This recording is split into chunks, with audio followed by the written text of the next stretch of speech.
현직 내과의사 김준호입니다.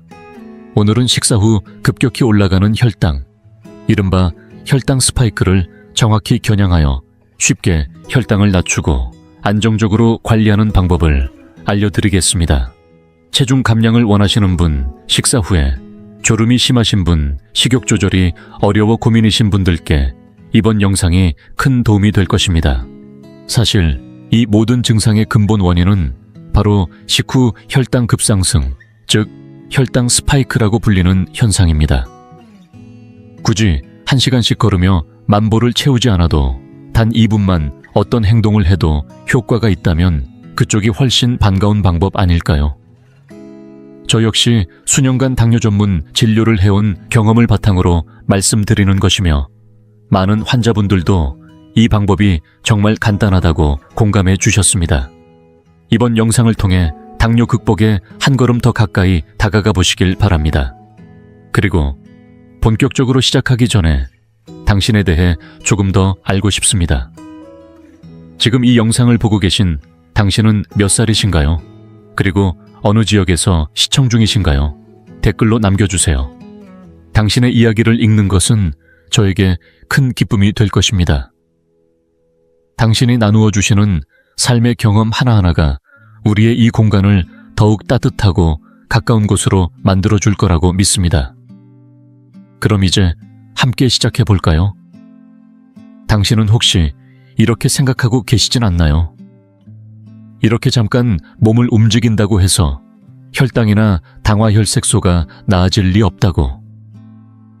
병원에 오시는 분들의 이야기를 들어보면 운동은 고되고 작심삼일로 끝나기 일쑤며 나는 애초에 운동에 소질이 없다고 단정짓는 분들이 정말 많습니다. 그런데 혈당 조절을 위해선 결국 어느 순간엔 운동을 시작해야만 합니다. 하루에 10,000보씩 걷는다고 하시는 분들, 매일 1시간씩 빠짐없이 걷는다고 자부하시는 분들, 저도 정말 많이 만나 뵈었습니다. 일반적으로는 그런 분들이 참 대단하다며 칭찬받곤 하시죠. 그런데 걷기라는 행위 자체가 반드시 효과적이라고 단정 지을 수는 없습니다. 때로는 일정 조건을 충족하지 못하면 별다른 효과가 없다는 보고도 있습니다. 그래서 오늘은 그 부분에 대해서도 자세히 짚어보고 실제로 제가 직접 해본 간단하면서도 효과가 뚜렷한 방법을 소개해 드리려 합니다. 많은 분들이 걷는 양이 많을수록 건강에 좋다고 믿으시지만 의학적으로는 하루 1시간 이상 걸어도 그렇지 않은 경우와 큰 차이를 보이지 않는다는 연구도 존재합니다. 게다가 당뇨는 대부분 40세 이후에 많이 나타나는 질환이기 때문에 무리한 걷기 운동은 다리 허리 고관절에 큰 부담을 줄 수 있습니다. 처음에는 건강을 지키기 위해 시작한 걷기였는데 오히려 통증이 심해져서 걷는 것조차 어려워졌다는 분들 실제로 많습니다. 근육이 점점 약해지면서 혈당이 잘 안 떨어지고 아무리 걷는 시간을 늘려도 당화혈색소 수치가 좀처럼 내려가지 않아 답답함을 느끼는 분들. 그러다 보니 어느 순간 매일 걷던 일상이 중단되고 병원에서 수치가 더 나빠졌다는 얘기를 듣고 나면 의사에게 혼날까 두려워서 병원 가는 것조차 꺼리게 되는 경우도 생깁니다. 운동 자체에 대해 부정적인 인식이 굳어지고 결국 운동을 피하게 되는 흐름은 실제 진료 현장에서 자주 마주하는 현실입니다. 예전에 저희 마포구에 있는 의원에 다니던 여성 환자분이 계셨습니다. 원래는 종합직으로 일하며 하루 종일 바쁘게 돌아다니시던 분이었는데 어느 날 사무직으로 이직하신 후부터 혈당과 당화혈색소 수치가 눈에 띄게 나빠졌습니다. 지금은 식사 조절과 약물 적절한 운동을 병행하며 당화혈색소를 6%대로 잘 유지하고 계시지만 그분을 통해 저도 다시금 운동의 중요성을 절실히 느낄 수 있었습니다. 정말로 중요한 건 숫자도 시간도 아닙니다. 진짜 핵심은 바로 근육입니다. 잠시 상상해보세요. 우리가 밥을 먹으면 혈당이 쭉 올라가죠. 그때 우리 몸 안에서는 인슐린이라는 호르몬이 작동을 시작합니다. 혈액 속의 당을 근육이나 간으로 이동시키라고 명령을 내리는 겁니다. 그런데 만약 당신의 근육이 충분히 크고 활발하게 움직이고 있다면 그 당은 순식간에 흡수되어 혈당 수치가 빠르게 안정됩니다. 반대로 근육이 작고 잘 쓰지 않는 상태라면 당을 담을 그릇이 작기 때문에 결국 혈액 속에 당이 넘쳐나게 되는 거죠. 이로 인해 혈당은 떨어지지 않고 당화혈색소 수치도 개선되지 않습니다. 더 나아가 흡수되지 못한 당은 지방으로 전환되어 체중 증가로 이어지고 다시 혈당이 더 잘 오르는 체질이 되는 악순환에 빠지게 됩니다. 그래서 오늘은 이런 상황을 막기 위해 무리하지 않으면서도 근육을 키우는데 초점을 둔 쉬운 운동들을 함께 해보려고 합니다. 지금부터 제가 추천하는 첫 번째 동작을 알려드릴게요. 핵심은 하체처럼 큰 근육을 집중적으로 움직이는 것입니다. 누구나 부담 없이 따라할 수 있는 동작만 골라 소개해 드릴 테니 가능하시면 이 영상을 식사 후에 함께 따라 해보셔도 좋습니다. 우선 등을 곧게 펴고 똑바로 섭니다. 두 발은 어깨 너비로 벌려주세요. 그런 다음 발 뒤꿈치를 천천히 들어 올려 까치발을 만드는 느낌으로 3초 동안 유지합니다. 그리고 천천히 내려옵니다. 이 동작을 30회 반복해 봅시다. 우리 몸의 근육 중 절반 이상, 정확히는 60자 70%가 하체에 집중되어 있다고 알려져 있습니다. 그 중에서도 종아리 근육은 제2의 심장이라고 불릴 정도로 중요한 부위입니다.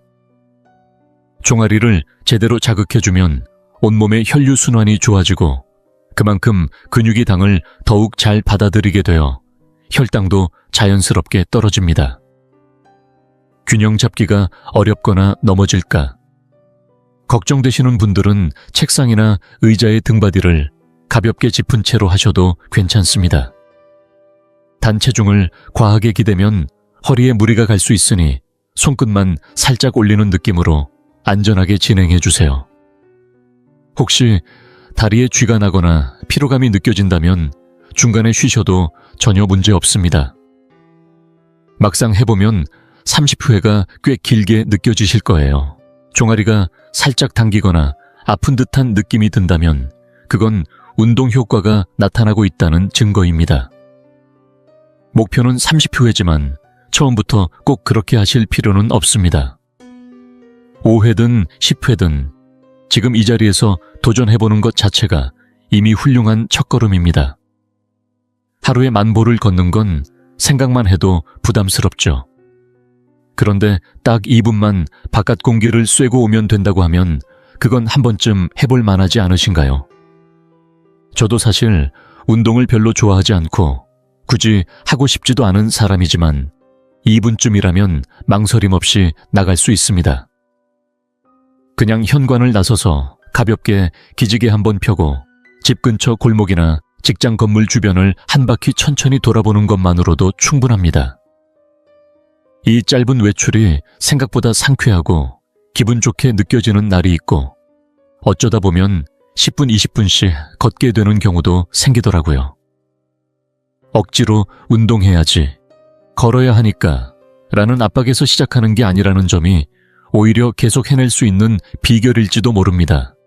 예를 들어 직장에서 점심시간을 보내고 나면 밥은 먹었는데도 왠지 달콤한 게 당기고 무언가 허전한 느낌이 드는 순간이 있지 않으신가요? 특히 바깥에서 외식을 하고 들어온 날이면 더더욱 그런 생각이 들곤 하죠. 이럴 때 그냥 커피 한 잔 마시고 싶은데 당뇨가 있거나 혈당이 걱정되는 분들은 망설이게 됩니다. 특히 달콤한 라떼나 크림이 잔뜩 올라간 음료는 괜히 죄책감까지 생기잖아요. 하지만 꼭 참는 것만이 정답일까요? 저희 병원에서 진료하시는 이정희 원장님께서도 실험 삼아 직접 해보신 적이 있습니다. 평소 좋아하던 프라푸치노를 사서 가볍게 걸으면서 천천히 마셨더니 식후 혈당 상승이 놀랍도록 억제됐다는 결과가 나왔습니다. 물론 이건 어디까지나 혈당 급등을 완화시키는 타협 전략일 뿐이지 다이어트나 건강을 위해 권장하는 습관은 아닙니다. 하지만 가끔은 이렇게 스스로에게 숨 쉴 틈을 주는 것도 일상을 오래 유지해 나가기 위해 필요한 여유라고 생각합니다. 운동의 좋은 점은 시간을 따로 만들어야만 할 수 있는 게 아니라는 데 있습니다. 뭔가를 하면서 자연스럽게 몸을 움직이는 것, 바로 그게 곁들임 운동의 핵심입니다. 이정희 원장님도 실제로 생활 속 나도 모르게 운동이라는 주제로 영상을 찍은 적이 있는데요. 지금부터는 여러분도 따라 하실 수 있도록 아주 간단한 곁들임 운동 3가지를 알려드릴게요. 첫 번째는 의자에 앉은 상태에서 하는 팔과 등 운동입니다. 의자에 등을 붙이고 바르게 앉은 뒤 양손을 하늘을 향해 곧게 뻗어주세요. 팔이 휘거나 옆으로 벌어지지 않도록 곧게 위로 밀어 올린다는 느낌으로 자세를 유지합니다. 그런 다음 천천히 팔꿈치를 구부리며 손을 내립니다. 이 동작을 약 30초간 반복해보세요. 이 동작은 어깨와 등 가운데 위치한 경합골 주변의 긴장을 풀어주는데 탁월합니다. 특히 경합골은 혈류가 정체되기 쉬운 부위이기 때문에 자주 풀어줘야 혈당 조절에도 도움이 되고 어깨 통증이나 결림도 완화됩니다. 두 번째는 허벅지와 아랫배를 함께 자극하는 다리 들기 운동입니다. 마찬가지로 의자에 바르게 앉은 후 등바디에 등을 붙이고 손은 의자 옆을 잡아 균형을 잡아줍니다. 이제 무릎을 가슴 쪽으로 천천히 끌어올리듯 들어 올립니다. 오른쪽, 왼쪽 각각 한 번씩을 한 세트로 총 10세트를 목표로 해보세요. 만약 앉은 자세가 익숙해지셨다면 요리를 하거나 빨래를 널 때처럼 서 있는 일상 중에도 해보실 수 있습니다. 이 동작은 허벅지 앞쪽의 큰 근육뿐만 아니라 평소 잘 사용하지 않는 장요근이라는 복부 안쪽 근육까지 자극해 기초대사량을 높이는 데 효과적입니다. 운동 중에 허벅지 접히는 부분이 묵직하거나 당기는 느낌이 들면 잘 작용하고 있다는 뜻입니다. 세 번째는 앉았다 일어서는 동작, 즉 의자 스쿼트입니다. 일반 스쿼트보다 무리가 적고 안전해서 운동에 익숙하지 않은 분들도 쉽게 따라 할 수 있어요. 의자 앞에 어깨 너비로 다리를 벌리고 서서 두 손은 가슴 앞에서 깍지를 낍니다. 등을 곧게 편 상태에서 천천히 엉덩이를 내리다가 의자에 살짝 닿는 순간 다시 일어납니다. 이 동작은 엉덩이와 허벅지 뒤쪽 하체 전체의 큰 근육을 자극하며 혈당을 낮추는데 큰 역할을 합니다. 하루에 10회씩 3세트를 목표로 하면 좋지만 처음이라면 5회라도 괜찮습니다. 중요한 건 시작하는 용기입니다. 운동이라는 단어만 들어도 부담스럽고 귀찮게 느껴지는 분들이 많으시겠지만 오늘 소개해드린 3가지는 의자에 앉아서도 할 수 있고 TV를 보면서도 자연스럽게 할 수 있는 것들이에요. 처음에는 이게 운동이 될까 싶다가도 어느새 몸이 달라지는 걸 느끼게 되실 겁니다. 1번에서 소개한 까치발 들기 동작도 이런 생활형 운동으로 활용 가능하니 본인의 컨디션이나 시간에 맞춰 그날그날 자유롭게 골라 해보세요. 그렇게 천천히 익숙해지는 것, 그게 가장 오래가는 운동의 비결입니다. 나이가 들수록 몸이 점점 뻣뻣해지고 평소에는 느끼지 못하던 작은 움직임에서도 어깨나 허리, 무릎 같은 관절이 금방 뻐근해지는 걸 느끼신 적 있으시죠? 혹시 갑작스럽게 허리를 삐끗하거나 발을 헛디뎌 다친 경험도 있으실 겁니다. 단순한 근육 경직이나 유연성 저하가 생각보다 다양한 일상 속 위험으로 이어질 수 있다는 점, 생각보다 많은 분들이 지나치고 계십니다. 그래서 오늘은 운동보다 더 간단하지만 어쩌면 더 중요할 수도 있는 스트레칭에 대해 말씀드리려 합니다. 스트레칭은 단순히 몸을 푸는 동작이 아닙니다. 혈액순환을 돕고 근육의 긴장을 완화시켜서 부상을 예방하는 데 큰 역할을 하며 심지어는 대사 기능을 올려 혈당 수치 개선에도 직접적인 도움을 줍니다. 게다가 운동이 부담스럽고 귀찮은 분들에게는 아주 훌륭한 대안이 될 수 있습니다. 억지로 숨을 헐떡이며 땀 흘릴 필요 없이 가볍게 몸을 늘려주는 것만으로도 충분히 건강에 좋은 효과를 낼 수 있다는 건 정말 매력적인 이야기죠. 오늘은 그런 스트레칭 동작 중에서도 특히 효과가 좋고 누구나 따라하기 쉬운 3가지 기본 동작을 먼저 소개해드리겠습니다. 꼭 순서대로 하실 필요는 없고 몸 상태에 맞춰 하나씩 선택해서 하셔도 좋습니다. 첫 번째는 가슴 앞쪽 근육을 시원하게 펴주는 스트레칭입니다. 벽을 마주보고 서서 한쪽 팔의 팔꿈치와 손을 벽에 가볍게 대고 가슴을 활짝 연다는 느낌으로 몸통을 벽 반대 방향으로 부드럽게 돌려줍니다. 이 자세를 약 30초간 유지한 뒤 반대쪽도 똑같이 진행합니다. 이 동작은 특히 등과 어깨가 굳어 있어서 항상 구부정하게 앉아 계신 분들께 정말 효과적입니다. 가슴 앞쪽 근육이 풀리면 어깨가 자연스럽게 펴지고 등 뒤에 있는 큰 근육들까지 움직이기 쉬워져서 혈당 조절에도 긍정적인 영향을 줍니다. 모든 스트레칭에는 공통된 원칙이 있습니다. 억지로 아프게 버티는 게 아니라 살짝 당기면서 시원하다고 느껴지는 정도가 딱 좋다는 점입니다. 만약 아픈 느낌이 강하다면 무리하지 마시고 강도를 줄이세요. 중요한 건 매일 꾸준히 몸에 무리가 가지 않도록 반복하는 것입니다. 두 번째는 상관 삼두근 즉 팔 뒤쪽을 시원하게 늘려주는 스트레칭입니다. 앉아서 해도 서서 해도 괜찮고 등만 바르게 펴주시면 충분합니다. 한쪽 팔을 위로 곧게 들어 올린 뒤 팔꿈치를 구부려 손이 머리 뒤로 가도록 합니다. 그런 다음 반대쪽 손으로 팔꿈치를 살짝 잡아당겨 주세요. 무리하지 않도록 아프지 않은 선에서 당겨주는 것이 중요하고 팔 뒤쪽이 편안하게 늘어나는 느낌이 들면 제대로 하고 계신 겁니다. 각 팔마다 20초 정도씩 유지해 줍니다. 어깨 통증이 있으신 분은 팔을 너무 깊게 구부리지 마시고 가볍게 접는 정도로 시작하셔도 좋습니다. 이 부위는 어깨뼈와 연결되어 있어서 스트레칭을 꾸준히 해주면 어깨 결림이나 통증이 개선되고 팔 움직임도 훨씬 부드러워집니다. 특히 팔이 자주 뻐근하거나 높은 곳에 손을 올리는 게 힘드셨던 분들에게 적극 추천드립니다. 세 번째는 경합골, 즉 어깨 뒤에 날개뼈를 집중적으로 풀어주는 스트레칭입니다. 경합골 주변은 장시간 앉아있는 직장인들이나 어르신들 모두에게 피로가 누적되기 쉬운 부위입니다.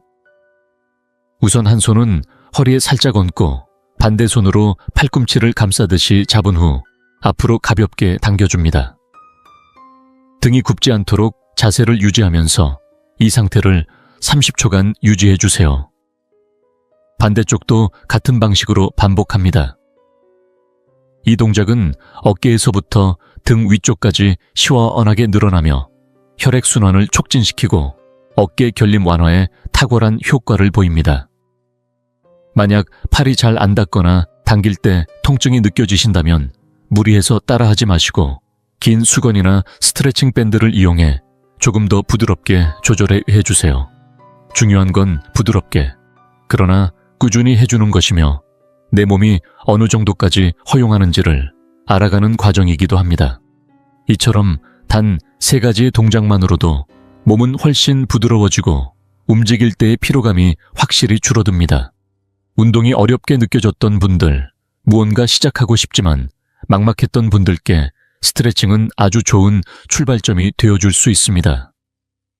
매일 잠깐이라도 몸을 풀어주는 습관을 만들어 보세요.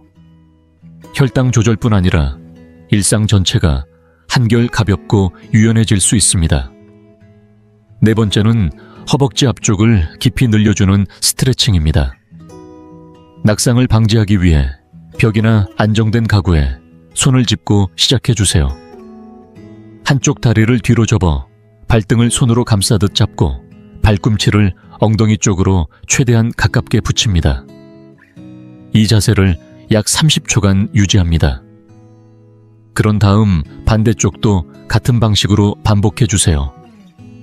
처음에는 허벅지 앞쪽이 꽤 당기는 느낌이 들 수 있습니다. 하지만 이 부위는 우리 몸에서 가장 크고 힘센 근육 중 하나로 스트레칭만으로도 혈당 수치를 조절하는 데 큰 도움이 됩니다. 만약 통증 없이 가능하다면 발꿈치를 엉덩이에 완전히 붙여도 좋지만 그게 어렵다면 그저 엉덩이 쪽으로 당기려는 의식만으로도 충분한 자극이 됩니다. 무리하지 마시고 내 몸의 범위 안에서 시도해보세요. 5번째는 허벅지 뒤쪽과 종아리를 동시에 자극하는 스트레칭입니다. 다리를 살짝 교차한 상태에서 상체를 천천히 앞으로 숙입니다. 손이 바닥에 닿지 않아도 괜찮습니다. 허벅지 뒤쪽이 당기는 느낌이 들기만 해도 효과가 있다는 증거입니다. 이 자세로 30초 유지해주세요. 반대쪽도 동일하게 반복합니다. 엉덩이, 허벅지 뒤, 종아리까지 한 번에 여러 근육을 이완시킬 수 있어 혈당 개선에 긍정적인 영향을 줍니다. 6번째는 엉덩이 근육을 집중적으로 늘려주는 의자 스트레칭입니다. 의자에 안정적으로 앉은 뒤 한쪽 발목을 반대쪽 허벅지 위에 올려놓습니다. 이때 다리가 미끄러지지 않도록 손으로 살짝 눌러 고정해주세요. 그런 다음 등을 곧게 편 상태에서 상체를 앞으로 천천히 기울입니다. 이때 올려놓은 다리 쪽 엉덩이 근육이 부드럽게 늘어나는 느낌을 느껴보세요. 역시 30초간 유지하고 반대쪽도 반복해줍니다. 이 스트레칭은 근육을 단순히 늘리는 데 그치지 않고 다이어트에도 도움이 되는 전신 이완 효과를 가집니다. 저희 병원 원장님이 최근 협업한 귀차니즘 스트레칭 시리즈에서도 이 동작이 포함되어 있으니 관심 있는 분들은 꼭 확인해 보시길 권합니다. 7번째는 종아리와 아킬레스건을 동시에 늘리는 스트레칭입니다. 벽이나 의자에 손을 짚은 상태에서 한쪽 다리를 뒤로 길게 뻗고 발 뒤꿈치를 바닥에 붙이듯 지그시 눌러줍니다. 이 상태로 30초간 유지한 뒤 반대쪽도 똑같이 반복해 주세요. 아킬레스건은 일상생활에서 잘 움직이지 않아 뻣뻣해지기 쉬운 부위입니다.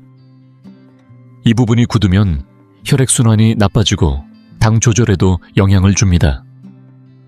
스트레칭을 통해 아킬레스건과 종아리를 함께 풀어주면 혈류 흐름이 원활해지고 결과적으로 혈당 조절 효과도 더 높아집니다.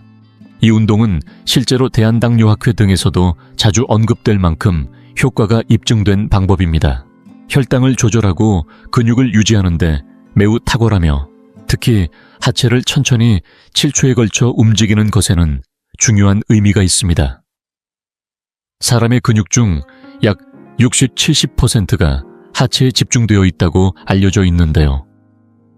특히 허벅지와 엉덩이처럼 큰 근육을 쓰게 되면 그만큼 많은 당을 에너지로 소비하게 됩니다. 이는 곧 혈당 수치와 당화혈색소 개선에 직접적인 영향을 줍니다. 하체 근육은 나이가 들수록 빠르게 약해지기 때문에 방치하면 균형 감각 저하나 보행장애로 이어질 수 있습니다. 어떤 나이가 되더라도 스스로 걷는 삶을 이어가고 싶지 않으신가요? 먼저 양발을 어깨 너비보다 1.5배 정도 넓게 벌리고 엉덩이를 천천히 7초에 걸쳐 아래로 내립니다. 이때 허벅지가 바닥과 평행이 되도록 내려가며 무릎이 발끝보다 앞으로 나가지 않도록 주의해 주세요. 그런 다음 7초에 걸쳐 천천히 다시 일어섭니다. 근육은 늘어나는 동안 더 강한 자극을 받기 때문에 시간을 들여 천천히 하는 것이 매우 중요합니다. 이렇게 느리게 반복하면 근육에 충분한 자극이 전달되고 당을 흡수하는 능력도 높아집니다. 그래서 7초 동안 천천히 움직이는 방식이 핵심입니다. 이 슬로우 스쿼트 생각보다 꽤 힘들죠. 하지만 매일 꼭 할 필요는 없습니다. 자신의 몸 상태와 체력을 고려하면서 식후 운동을 일상 속에 천천히 녹여가면 됩니다. 저 역시 나이가 들면서 근육 감소를 체감하고 있기에 이번 기회에 꾸준히 운동하는 습관을 다시 세워보려 합니다. 우리 함께 천천히 그러나 꾸준히 이어가 봅시다. 이 영상이 유익하고 흥미로우셨다면 주저하지 마시고 좋아요를 눌러주시고 채널 100세 인생 이야기를 구독해주세요. 또한 이 영상이 필요할 것 같은 분들에게 공유해주시면 큰 힘이 됩니다. 여러분의 응원 덕분에 100세 인생 이야기는 앞으로도 의미 있는 콘텐츠를 통해 노후의 삶의 실질적인 정보와 가치를 전해드릴 수 있습니다. 함께해 주셔서 진심으로 감사합니다. 다음 영상에서 다시 뵐 수 있기를 기대하겠습니다. 안녕하세요. 저는 김준호 내과의입니다. 주변에 이런 어르신 한 분쯤 계시지 않으신가요? 75이 넘었지만 매일 공원을 산책하시고 얼굴도 밝아 보여서 다들 90까지는 거뜬히 사실 거라 믿었습니다. 그런데 예상치 못한 폐렴 한 번 혹은 욕실에서의 작은 미끄러짐 하나로 급격히 쓰러지시고 불과 몇 주 만에 세상을 떠나셨다는 이야기를 듣게 됩니다. 가족들 입장에서는 준비할 틈도 없이 찾아온 이별이라 더욱 가슴 아프고 허망할 수밖에 없습니다. 하지만 엄밀히 말하면 이건 갑작스러운 일이 아닙니다. 이미 오랜 시간 동안 몸속의 힘이 조용히 바닥나 있었고 그 마지막 충격은 단지 무너짐을 앞당긴 작은 방아쇠였을 뿐입니다. 오늘 이 영상에서는 많은 분들이 쉽게 지나치는 부분에서 시작해 결국 몸을 무너뜨리는 5가지 핵심 원인을 차례로 짚어보겠습니다. 중요할수록 마지막에 말씀드릴 예정이니 끝까지 집중해 주세요. 이 내용을 제대로 이해해야만 몸이 보내는 위험 신호를 조기에 알아차리고 나 자신과 가족의 건강을 지키기 위한 대비를 시작할 수 있습니다. 특히 75은 의학적으로도 매우 중요한 건강의 분기점으로 여겨지며 이 나이 자체가 무조건 위험하다는 의미가 아니라 우리 몸 안에 존재하는 생리적 예비력, 즉 건강의 저축 계좌가 점차 바닥나기 시작하는 시기이기 때문입니다. 젊을 때는 이 계좌에 여유가 있어서 병이 나거나 다쳐도 쉽게 회복할 수 있었지만 나이가 들수록 인출만 계속되고 저축은 줄어들어 결국 75 전후가 되면 많은 사람들의 건강 계좌는 거의 바닥을 보이게 됩니다. 이 시점에는 작은 외부 자극 하나만으로도 전체 시스템이 무너질 수 있기에 지금부터 말씀드릴 5가지 원인을 제대로 아는 것이 무엇보다 중요합니다. 이제 5번째 위험 요소부터 차례로 살펴보겠습니다. 겉으로는 잘 드러나지 않지만 우리 몸의 건강을 조용히 무너뜨리는 아주 중요한 문제, 바로 장내 환경의 불균형입니다. 많은 어르신들이 변비, 복부, 팽만감, 입냄새 같은 증상을 겪고 계십니다. 그런데 대부분은 나이 들면 원래 그렇지 하고 넘기거나 약을 조금 먹고 해소되면 괜찮다고 생각하시죠. 하지만 이건 결코 가볍게 볼 수 없는 신호입니다. 장 건강이 망가진다는 건 몸 전체의 영양 스위치가 고장나고 있다는 뜻이고 이는 언제든 전력 공급이 끊길 수 있다는 경고와도 같습니다. 왜 이렇게 말할 수 있느냐 하면 우리 장 속에는 수십조 개의 미생물이 살고 있습니다. 이 중에는 몸에 이로운 균도 있고 해로운 균도 있습니다.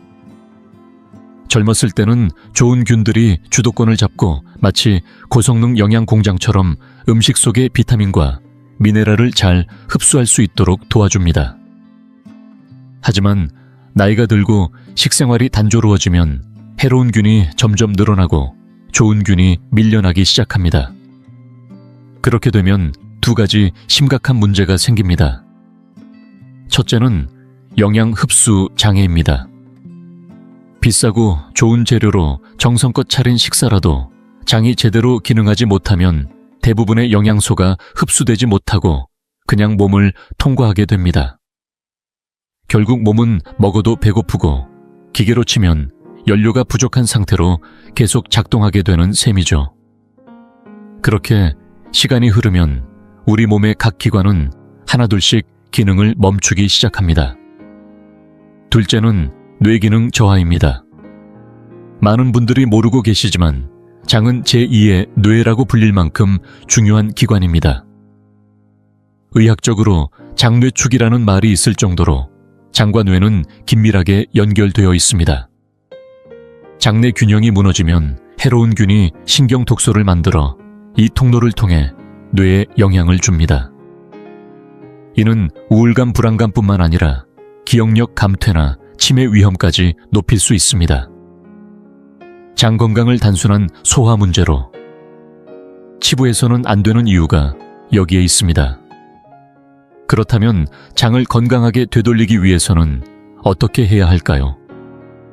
사실 어렵지 않습니다. 오늘부터 실천할 수 있는 3가지 방법만 기억하시면 됩니다. 첫째, 좋은 균이 잘 자랄 수 있는 환경을 만들어주는 식이섬유 섭취를 늘리세요. 비싼 건강보조식품을 살 필요 없습니다. 하루에 귀리밥 한 공기, 손바닥 크기 정도의 고구마나 단호박만 챙겨도 충분한 탄약이 됩니다. 둘째, 직접 유익균을 보충하세요. 무가당 요구르트 1컵 또는 김치나 청국장 같은 발효 음식을 꾸준히 섭취하는 것만으로도 장내 환경이 빠르게 개선됩니다. 마지막 셋째는 충분한 수분 섭취입니다. 하루에 최소한 1500ml의 물을 마셔야 식이섬유가 장에서 부풀고 변이 부드러워져 원활한 배출이 이루어집니다. 여기에 매일 30분 정도 산책을 더한다면 장의 연동 운동이 활발해져 독소 배출이 훨씬 효과적으로 이루어집니다. 장 건강은 노년의 전신 건강을 지탱하는 첫 번째 기둥입니다. 지금부터라도 장을 위한 작은 실천을 시작해보세요. 그것이 곧 뇌를 지키고 면역력을 지키는 길입니다. 이제 4번째 위험 요소를 말씀드리겠습니다. 눈에 보이지 않지만 우리 몸속 깊은 곳에서 조용히 불을 피우고 있는 무서운 적이 있습니다. 겉으론 아무렇지 않아 보여도 이 불꽃은 우리의 생명력을 서서히 갉아먹고 있습니다. 바로 만성염증입니다. 많은 어르신들이 혈압, 혈당 관리를 철저히 하시고 약도 잘 챙겨 드시죠. 참으로 훌륭한 습관입니다. 그러나 그보다 더 은밀하고 조용한 건강지표 하나를 자주 놓치고 계십니다. 바로 몸속의 염증 수치입니다.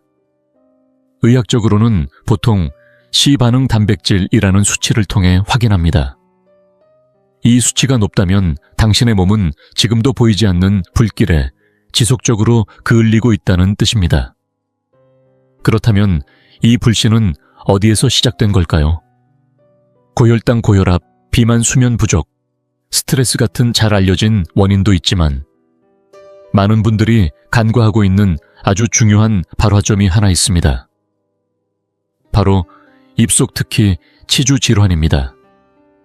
가끔 잇몸에서 피가 나고 이가 조금 흔들린다고 해도 괜찮겠지 하며 병원 방문을 미루는 경우 많습니다. 하지만 이렇게 방치된 치주염의 세균과 독소는 상처난 잇몸을 통해 혈관 속으로 침투해 온몸을 돌며 혈관 내벽을 공격합니다. 마치 수도관에 녹이 슬고 터지듯이 우리 몸의 혈관도 점점 약해지는 것이죠.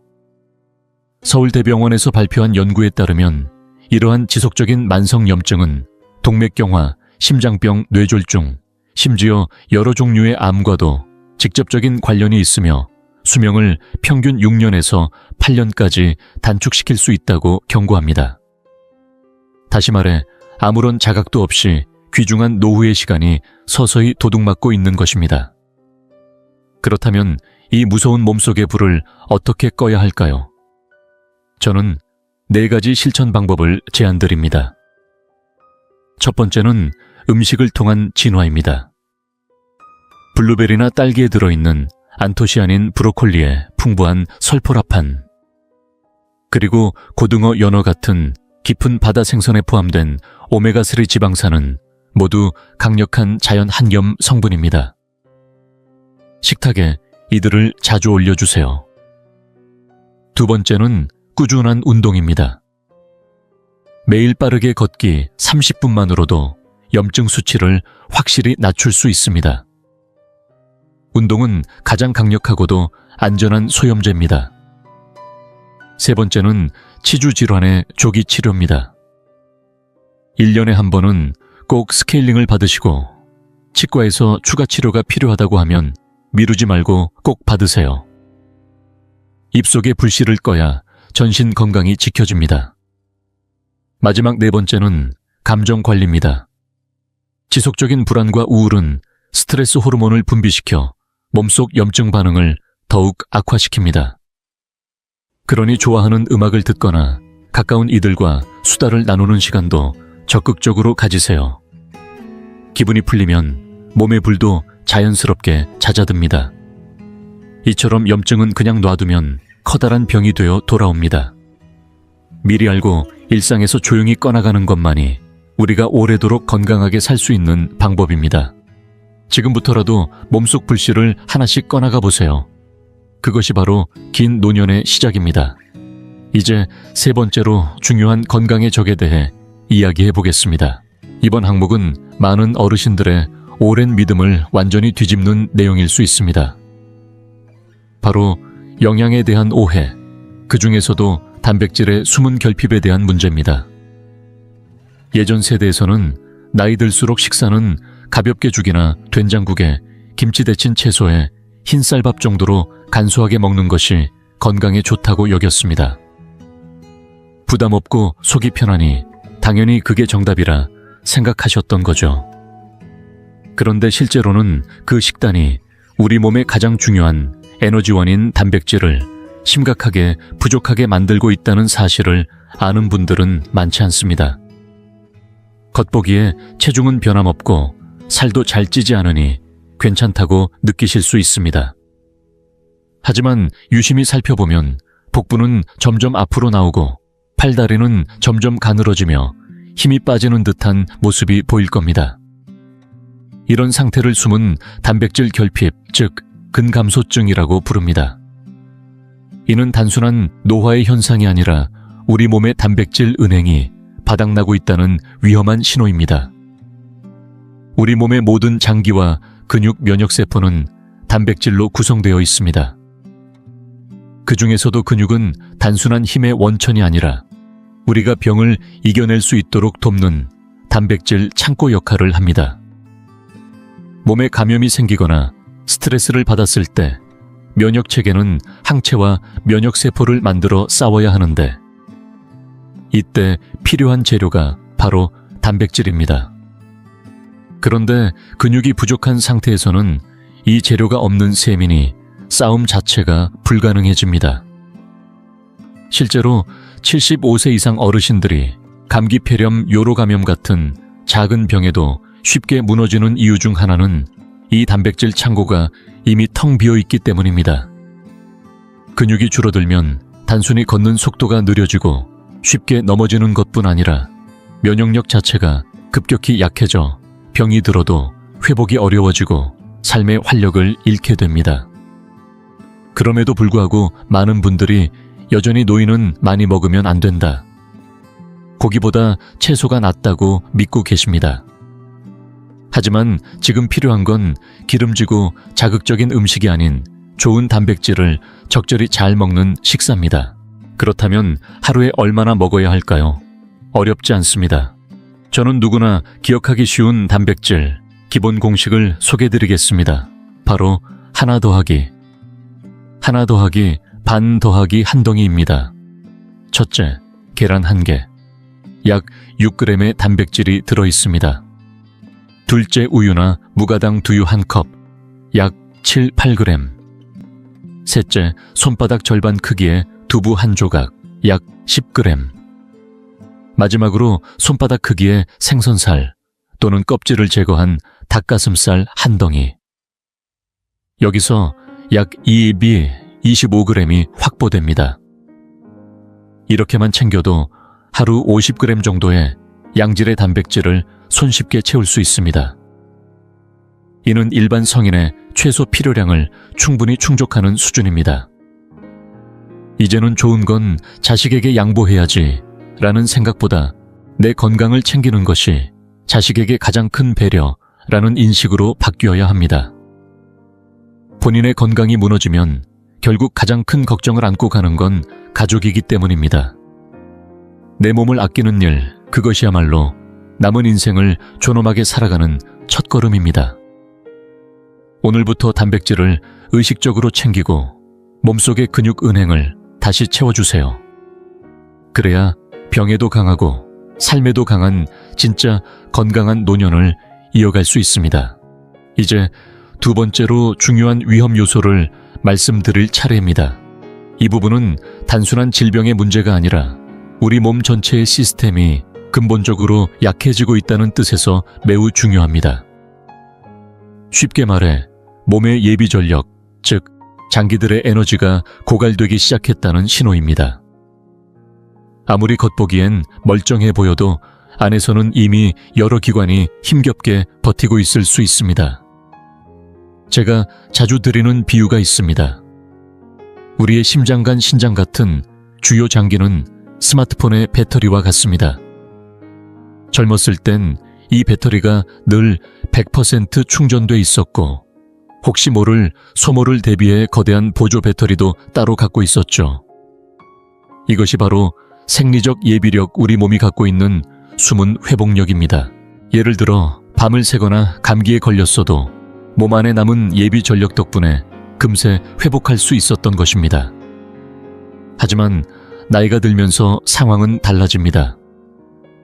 75세를 넘어서면 본체 배터리의 최대 용량은 70% 이하로 떨어지고 그나마 있던 보조 배터리도 거의 바닥을 드러냅니다. 많아야 20% 남짓한 비상 전력이 남아있는 정도죠. 이 상태에서 한 번의 폐렴, 한 번의 탈수, 한 번의 장염과 같은 작은 자극만으로도 에너지 고갈의 한계선을 넘어서게 됩니다. 결국 심장폐, 신장 등의 기관이 순차적으로 기능을 잃게 되고 이것이 바로 의학적으로 말하는 다발성 장기부전입니다. 한 번 시작되면 회복이 매우 어렵고 생명에도 위협이 될 수 있습니다. 그렇다면 우리는 어떻게 내 몸의 잔여 전력을 파악할 수 있을까요? 아주 단순한 세 가지 신호를 통해 자가 점검이 가능합니다. 첫 번째는 지구력 저하입니다. 예전엔 문제없이 30분씩 걸을 수 있었는데 요즘 들어 10분만 걸어도 숨이 차고 자꾸 멈춰서야 한다면 이는 확실한 경고입니다. 두 번째는 회복력 저하입니다. 예전엔 감기에 걸려도 사흘이면 나았던 분이 이제는 2주 가까이 지나도 여전히 기운이 없고 나른하다면 몸의 회복 전력에 이상이 생긴 겁니다. 세 번째는 대사력 저하입니다. 특히 소화기관이 민감하게 반응합니다. 예전에는 기름진 음식도 잘 소화했지만 요즘은 조금만 과식해도 며칠간 속이 더부룩하고 불편하다면 그것이 바로 에너지가 부족하다는 신호입니다. 이 세 가지 신호 중 하나라도 해당된다면 지금이야말로 몸의 배터리를 다시 충전할 때입니다. 그 방법은 거창하지도 어렵지도 않습니다. 핵심은 우리 건강의 네 기둥을 다시 튼튼히 세우는 데 있습니다. 첫째, 단백질을 충분히 섭취해야 합니다. 단백질은 단순히 근육을 만드는 게 아니라 각 장기를 복구하고 면역력을 유지하는 핵심 재료입니다. 둘째, 규칙적인 가벼운 운동을 꾸준히 해주세요. 무리한 운동이 아니라 하루 30분 정도의 산책이나 맨손 체조 정도면 충분합니다. 이렇게 하면 장기의 기능 저하를 늦출 수 있습니다. 셋째, 수면의 질을 높이는 것도 매우 중요합니다. 매일 밤 최소 7시간 이상 푹 자야 낮 동안 손상된 기관이 복구될 수 있습니다. 수면은 최고의 자연치유 시간이니까요. 넷째, 사람과의 관계를 잊지 마세요. 혼자 있으면 생각도 많아지고 정서적 에너지가 줄어듭니다. 친구나 가족과 자주 대화를 나누고 가벼운 모임에도 참여하는 것이 심리적 충전을 위한 최고의 방법입니다. 몸은 더 이상 예전처럼 자동으로 회복되지 않습니다. 그렇기에 남은 에너지를 지키고 필요하다면 미리 보충하는 습관이 그 무엇보다 중요합니다. 지금 이 순간부터라도 스스로를 위한 충전 습관을 시작해보세요. 그것이 바로 후회 없는 노년을 위한 가장 실질적인 준비입니다. 이제 마지막으로 가장 심각하고도 긴급한 건강 경고 신호, 바로 첫 번째 위험 요소를 말씀드리겠습니다. 앞서 이야기한 모든 문제들, 즉 장 건강의 불균형, 만성 염증 단백질, 결핍 예비력 고갈, 이 모든 것이 축적되어 결국 몸이 보내는 마지막 구조 요청, 그것이 바로 노소의 증후군입니다. 단순히 나이 들어 기력이 떨어지는 자연스러운 노화와는 전혀 다릅니다. 이건 절대 가볍게 넘길 수 있는 상태가 아닙니다. 노소에는 다 특정한 질병이 아니라 몸 전체가 서서히 무너지는 하나의 상태입니다. 쉽게 말해 튼튼하던 집의 기초가 조금씩 무너지고 있다가 작은 진동 하나에도 한순간에 붕괴되는 것과 같습니다. 감기 한 번, 가벼운 미끄러짐 한 번으로 회복하지 못하고 그대로 쓰러지는 일이 실제로 벌어질 수 있는 매우 위험한 상황인 것입니다. 그렇다면 어떻게 해야 우리 몸이 지금 노소의 상태로 진입하고 있는지 아닌지를 알 수 있을까요? 의사들이 현장에서 판단할 때 사용하는 5가지 중요한 기준이 있습니다. 여러분도 지금 이 시간 스스로 또는 가족을 떠올리며 조용히 체크해 보시기 바랍니다. 첫째는 체중 감소입니다. 아무런 이유 없이 다이어트를 하지도 않았는데 6개월 사이 체중이 5% 이상 줄었다면 노쇠의 시작일 수 있습니다.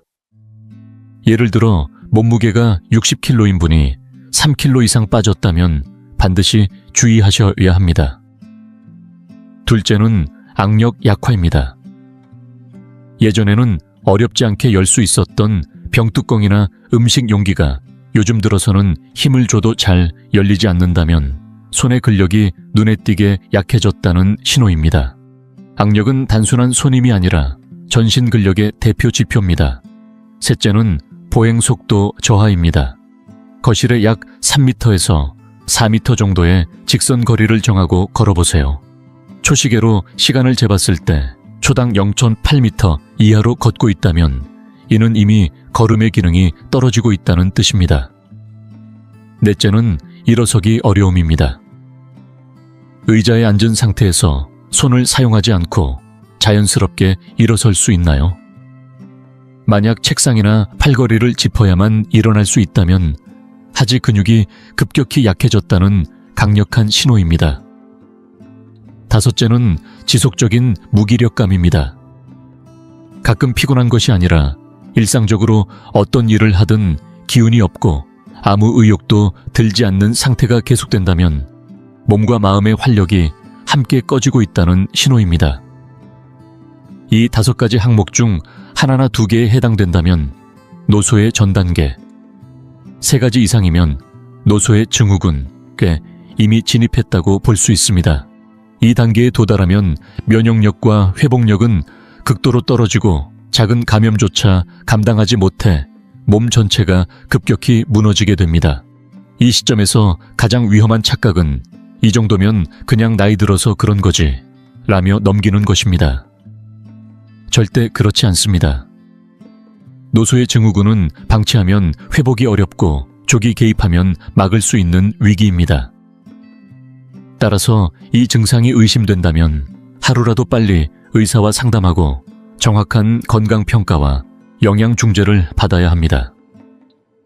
집에서 간단히 보양식 몇 끼 먹는다고 해결될 문제가 아닙니다. 기억하세요. 노소의 증후군을 알아차리는 순간이 몸이 무너지는 걸 막을 수 있는 마지막 기회입니다. 지금이라도 손에 쥔 이 기회를 놓치지 마시고 내 몸의 상태를 정직하게 바라보는 것부터 시작해 보시길 바랍니다. 나이보다 몸이 먼저 무너지지 않도록 지금 이 순간부터 다시 준비해야 합니다.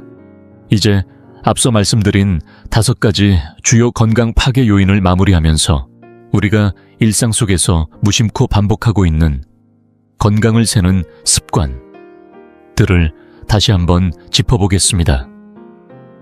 이것들은 따로 병명이 있는 것도 아니고 당장 통증을 일으키는 것도 아니지만 조용히 그러나 확실하게 우리 몸의 에너지를 빼앗고 있습니다.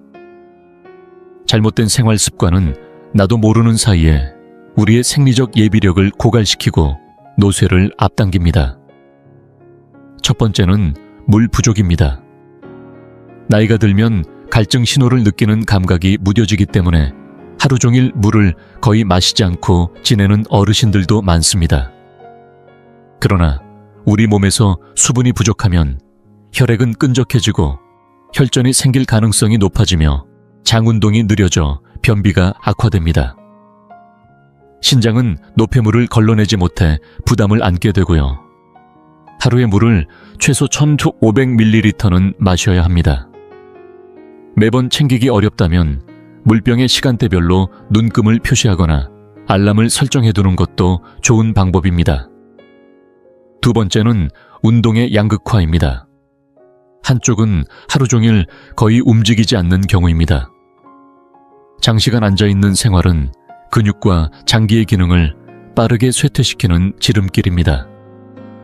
반면에 또 한쪽은 무리하게 운동하는 경우입니다. 갑자기 젊은 사람처럼 달리기나 무거운 아령 운동을 시도했다가 무릎, 허리, 어깨 등을 다치게 되는 경우도 많습니다. 어르신에게 가장 적합한 운동은 부드럽고 지속 가능한 방식입니다. 천천히 걷기, 맨손 체조, 가벼운 스트레칭 또는 전통적인 팔운동 체조 같은 움직임이 제일 좋습니다. 목표는 기록이 아니라 기능을 유지하는 것입니다. 세 번째는 약물의 복합적인 부작용입니다. 75세 이상 어르신 중 많은 분들이 여러 가지 약을 동시에 복용하고 계십니다. 이뇨제는 체내에 칼륨을 배출시키고 일부 항생제는 장내 유익균을 무너뜨려 소화 기능에 문제를 일으킬 수 있습니다. 그래서 저는 꼭 권장드립니다.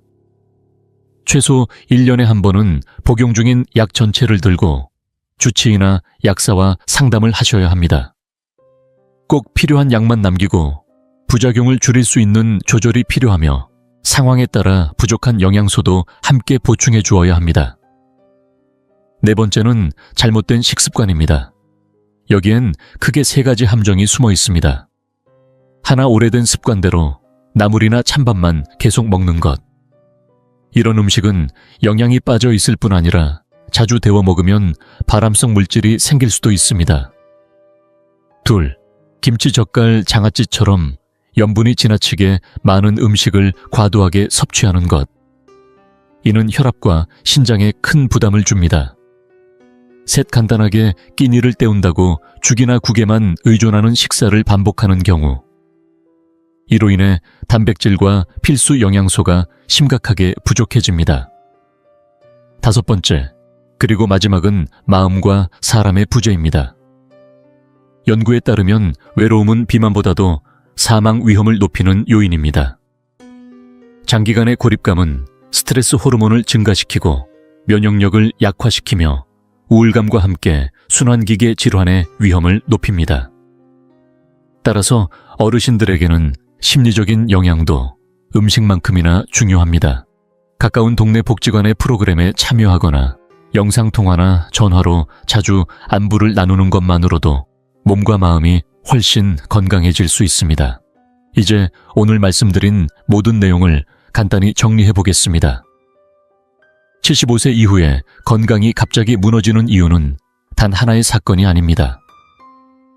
그 뿌리는 오래전부터 쌓여온 5가지 문제에서 시작됩니다. 장내 환경의 붕괴, 만성염증, 단백질 부족, 예비력 고갈, 노쇠 증후군. 이 5가지가 시간이 지나며 몸속에 균열을 만들고 결국 작은 충격 하나로 큰 붕괴를 불러오는 것입니다. 건강은 갑자기 고장나서 수리하는 것이 아닙니다.